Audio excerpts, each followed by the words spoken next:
Stéphane K, je suis réalisateur et je suis devenu féministe en fait après avoir travaillé sur mon premier film Ondine où j'ai découvert les inégalités hommes-femmes en prison. Vous êtes dangereuse. J'ai jamais fait de mal à mon fils, moi.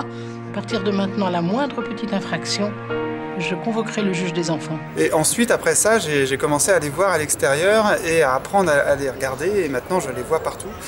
Et c'est une réflexion que je vais poursuivre dans mon prochain film qui va se passer pendant la lutte des femmes des années 70, le MLF, et notamment la lutte pour le droit à l'avortement. Ma propre grand-mère, quand elle était majeure, elle n'avait pas le droit de vote, et ma propre mère, quand elle était majeure, elle n'avait pas le droit de signer un chèque, quoi. Donc c'est très récent.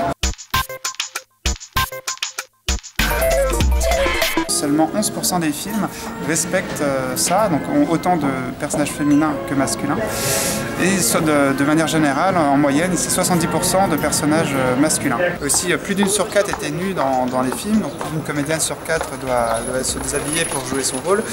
Et les personnages, la plupart du temps, avaient pour objectif de plaire à un homme, quand les hommes ils portaient l'intrigue sur eux, etc. Donc voilà, l'égalité entre hommes et femmes n'est pas là dans mon métier, et donc j'essaye modestement d'y contribuer.